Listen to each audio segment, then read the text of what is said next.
मैंने अपने gaming PC में सिर्फ एक चीज अपग्रेड किया, जीपीयू ना सीपीयू नहीं भाई, सिर्फ ऑडियो। और डिफरेंस भाई, पहले मैं नूब हुआ करता था लेकिन अब प्रो बन चुका हूँ।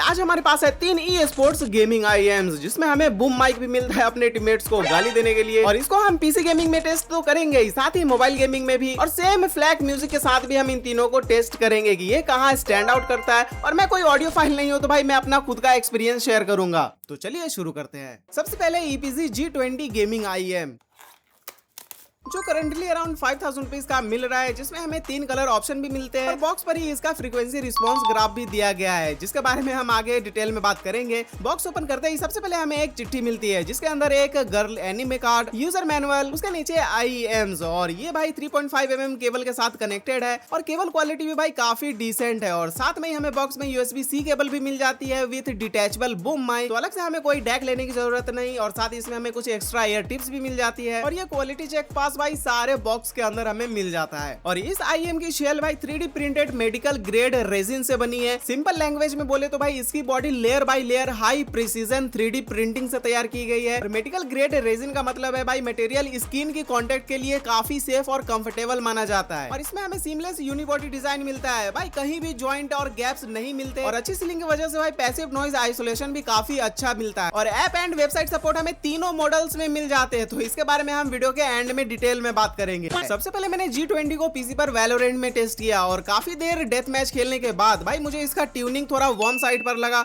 जिसकी वजह से गन शॉट में बेस और इंपैक्ट थोड़ा एलिवेटेड लगता है। और अच्छी बात यह है कि भाई बेस उतना ओवर भी नहीं था, जिसकी वजह से फुट स्टेप कंप्लीटली मास्क हो जाए। लेकिन यार एनिमी का फुट स्टेप या फिर डायरेक्शनल क्यूज मुझे क्लियरली सुनाई दे रहे थे। लाइक एनिमी किस डायरेक्शन से पुश कर रहा है वो मुझे आइडिया लगाना काफी इजी लगा। इमेजिन भी इसमें काफी हद तक एक्यूरेट फील हुई। और इस एक्यूरेट पोजीशनिंग का एक रीजन भाई इसका 10 mm डायनेमिक ड्राइवर भी है, जिसमें silicon plus PU composite diaphragm use हुआ है। सिंपल लैंग्वेज में बोले तो भाई बेस और क्लियरिटी के बीच एक अच्छा बैलेंस मेंटेन करने की कोशिश की गई है। इसीलिए नॉर्मल गेम प्ले में फुट स्टेप और गन शॉट दोनों कंफर्टेबली सुनाई देते हैं। और जब कभी कभी एक साथ बहुत सारी एबिलिटीज जैसे गन फायर, फुट स्टेप सब मिक्स हो जाती है, तब भाई बेस की प्रेशर की वजह से ओवरऑल साउंड थोड़ा मिक्स फील होता है। बस यार ज्यादातर गन फायर ही सुनाई देता है। ऐसे सिचुएशन में भाई इंडिविजुअल ऑडियो को अलग अलग आइडेंटिफाई करना भाई थोड़ा मुश्किल हो जाता है। लेकिन यार नॉर्मल गेम प्ले में हमें फुट स्टेप क्लियरिटी या फिर पोजिशनल एक्यूरेसी मुझे काफी अच्छी लगी इसकी। और फिर मैंने मोबाइल पर भी गेमिंग टेस्ट किया और यहाँ एक्सपीरियंस बहुत ही अलग था भाई। पीसी के कंपैरिजन में बेस थोड़ा कंट्रोल फील हुआ, जिसकी वजह से भाई ओवरऑल क्लियरिटी और पोजिशनल इमेजिंग मुझे और बेटर लगी। फुट स्टेप और गन फायर दोनों क्लियरली सुनाई दे रहे थे और एनिमी किस डायरेक्शन से आ रहा है भाई वो भी आइडेंटिफाई करना बहुत ईजी था। और मैंने एक चीज नोटिस की भाई, इसमें जो L शेप का USB-C कनेक्टर मिलता है, बस ये नाम का L शेप है, बिकॉज अगर आप इसको हैंड होल्ड करके भी अगर गेमिंग करते हो तो भाई ये कंफर्टेबल फील नहीं होता है। इससे बेटर अगर भाई Type-C कनेक्टर के तुरंत बाद ही 90 डिग्री बेंड हो जाता तो भाई गेमिंग के दौरान और भी कंफर्टेबल फील होता।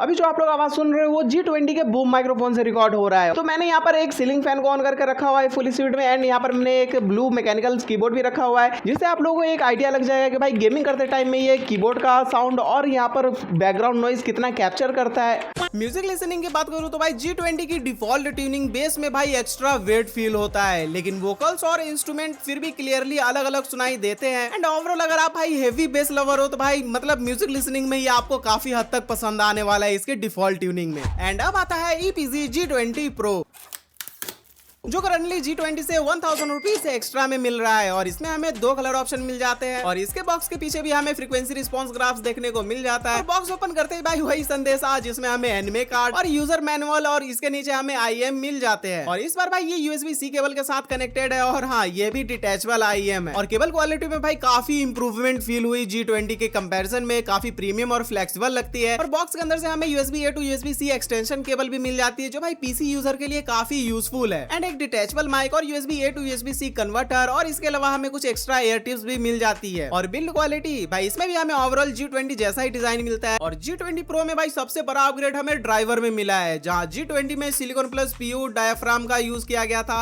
वही इस बार भाई 10 mm LCP plus PU composite dynamic driver दिया गया है। LCP मटेरियल की वजह से भाई डायाफ्राम और स्टेबल तरीके से मूव करता है, जिससे अनवांटेड वाइब्रेशन कम होती है और ओवरऑल क्लियरिटी और डिटेल काफी इंप्रूव होती है। और केबल साइड पे भी भाई अच्छे अपग्रेड्स हुए हैं, जैसे इस बार हमें 4 core silver plated oxygen free copper cable दिया गया है, जिसके साथ ही हमें बिल्ट इन डैक और डीएसपी दोनों मिलते हैं। साथ ही भाई डुअल माइक्रोफोन सिस्टम दिया गया है और केबल पर 3 पोजिशनल स्लाइडर भी मिलता है, जिसे एक क्लिक में बूम माइक, इनलाइन माइक और म्यूट हम कर सकते हैं। और गेमिंग में भाई G20 से G20 Pro पर स्विच करते ही भाई सबसे पहला डिफरेंस मुझे इसकी ट्यूनिंग में फील हुई। यहाँ साउंड काफी ज्यादा भाई एनालिटिकल और डिटेल फोकस्ड लगती है। ट्रेबल रीजन और अपर डिटेल्स को ज्यादा एम्फेसिस दिया गया है, जिसकी वजह से भाई foot step, reload sound, utility cues और डायरेक्शनल इंफॉर्मेशन भाई काफी क्रिस्प और क्लियरली सुनाई देते हैं। वैलोरेंट में कुछ देर गेम प्ले करने के बाद भाई मुझे समझ आया कि भाई इसका ट्यूनिंग बेस इंपैक्ट से ज्यादा क्लियरिटी और पोजिशनल अवेयरनेस पर है। जहाँ G20 में गन शॉट थोड़ा भारी फील होता है, वहीं यहाँ गन फायर भी कंपैरेटिवली क्लीनर और शार्पर लगती है, जिसका बेनिफिट हमें रश सिचुएशन में अलग अलग ऑडियो क्यूज को आइडेंटिफाई करना भाई काफी इजी रहता है।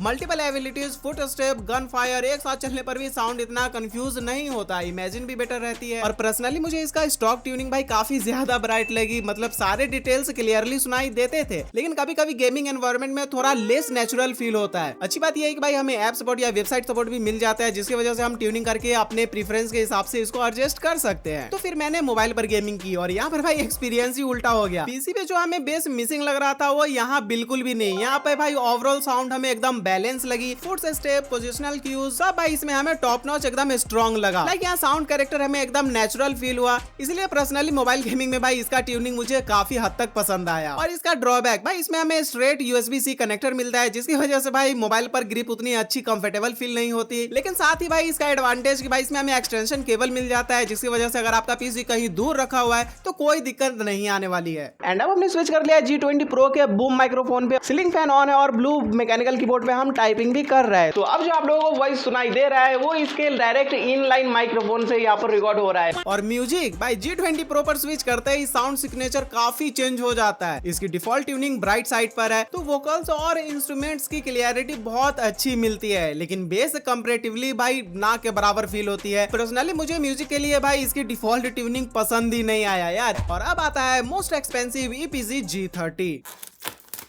और ये करंटली अराउंड 8000 रुपीज का मिल रहा है। और इसमें भाई डुअल कलर एक ही डिजाइन के साथ बस 3 वेरिएंट देखने को मिल जाती है, डिपेंडिंग ऑन आप कौन सा माइक्रोफोन ऑप्शन चूज करते हो। और यहाँ भी हमें फ्रीक्वेंसी रिस्पॉन्स ग्राफ देखने को मिल जाता है। और बॉक्स ओपन करते ही भाई सबसे पहले हमें एनिमे आर्टवर्क मिलता है, और इस बार भाई IM भी अलग शोकेस करके रखा गया है, blue plus purple colour combination में। ये देखने में काफी यूनिक लगता है। और इसके बाद बॉक्स में हमें छोटा सा व्हाइट कैरिंग पाउच मिल जाता है लेदर का, जिसके अंदर से हमें USB-C केबल मिल जाती है। और भाई केबल क्वालिटी की बात करूँ तो भाई तीनों से काफी प्रीमियम फील हुआ इसका। और साथ ही डिटैचेबल बूम माइक भी दिया गया है और USB-A to USB-C अडेप्टर और कुछ एक्स्ट्रा एयर टिप्स। और बॉक्स के सबसे नीचे बस वही शादी का इनविटेशन भाई, जिसमें वही यूजर मैनुअल और क्वालिटी चेक कार्ड मिल जाता है। और इसका भी बिल्ड हमें भाई वही सेम मिल जाती है, लाइक वही पहले 10 रुपए वाला 3D प्रिंटर यूज किया गया था, बट इस बार भाई 20 रुपए वाला प्रिंटर यूज हुआ है, तो इसीलिए इसका डिजाइन थोड़ा और रिफाइन लगता है, जिससे ये और भी प्रीमियम फील होता है। केबल भाई high purity silver plated OFC cable use किया गया है, जो काफी फ्लेक्सिबल और जीरो मेमोरी डिजाइन के साथ आता है। यानी जैसे भी आप लोग इसको एकदम मोड़ मार के यूज कर लो भाई, ये वापस से अपनी शेप में आ जाता है। और G30 में यहाँ EPC ने हाइब्रिड ड्राइवर सेटअप यूज किया है, जिसमें भाई 9.2 mm DLC plus PU dynamic driver और कस्टम 29689 बैलेंस आर्मेचर ड्राइवर दिया गया है। कुछ समझ आया मैंने क्या बोला? नहीं भाई, अगर सिंपल लैंग्वेज में बोले तो भाई डायनेमिक ड्राइवर बेस और लो फ्रीक्वेंसीज हैंडल करता है, जबकि बैलेंस्ड आर्मेचर मिड्स और हाइस को रिप्रोड्यूस करता है। इस वजह से बेस और डिटेल्स दोनों अपना अपना काम अच्छे से करते हैं, वो भी बिना एक दूसरे को ओवरपावर किए। तो सबसे पहले मैंने फिर से पीसी में वैलोरेंट खेला, और भाई सबसे पहली चीज इसमें मैंने जो नोटिस की भाई, इसका बैलेंस ट्यूनिंग। यहाँ हमें बेस, मिड्स, ट्रेबल तीनों का बैलेंस हमें काफी नेचुरल फील हुआ, जिससे गन शॉट्स में इंपैक्ट भी था, लेकिन भाई कभी भी उसने फुट स्टेप या बाकी इंपॉर्टेंट ऑडियो क्यूज को मास्क भी नहीं किया। और इमेजिंग एंड पोजिशनिंग एक्यूरेसी की बात करूँ तो भाई जेन्युइनली मुझे G20 Pro और G30 दोनों में भाई ऑलमोस्ट सेम लेवल का लगा। लाइक एनिमी किस डायरेक्शन से आ रहा है, या फिर कितनी दूर है, या फिर हेवी गन फायर या मल्टीपल एबिलिटीज के दौरान भाई मतलब ऑडियो क्यूज को आइडेंटिफाई करना दोनों में ऑलमोस्ट सिमिलर था। और एक्चुअल डिफरेंस भाई मुझे इन दोनों के साउंड प्रेजेंटेशन में फील हुआ। G20 की ट्यूनिंग भाई मतलब ब्राइट साइड लगी, जिससे हर छोटी डिटेल्स भी काफी क्रिस्प सुनाई देती है। वहीं पे भाई G30 में हमें डिटेल उतनी ही क्लियर मिलती है, लेकिन ट्यूनिंग भाई मुझे पर्सनली बहुत अच्छा लगा, एकदम नेचुरल साइड लगा। और मोबाइल गेमिंग की बात करें तो भाई यहाँ हमें ऑलमोस्ट सेम ही परफॉर्मेंस देखने को मिला, जैसा पीसी में था वैसा ही हमें एकदम सेम फोन में भी यहाँ पर फील हो रहा था। लाइक फुट स्टेप या डायरेक्शनल क्यूज या ओवरऑल क्लियरिटी कंसिस्टेंसी अच्छी मिलती है, इसीलिए प्लेटफॉर्म चेंज करने पर भी साउंड कैरेक्टर में कोई मेजर डिफरेंस फील नहीं हुआ। और इसमें भी हमें वही स्ट्रेट यूएसबी से कनेक्टर मिलता है। यार मुझे जैसा लगता है कि भाई ये सारे आईएम्स पीसी गेमर्स के लिए ही बने हुए हैं, बट यार आप इसको मोबाइल में भी यूज कर सकते हो। और अब जो आप लोग आवाज सुन रहे हो वो G30 के बूम माइक्रोफोन से रिकॉर्ड हो रहा है, और ये भाई इतना एक्सपेंसिव है और आई डोंट नो भाई इसका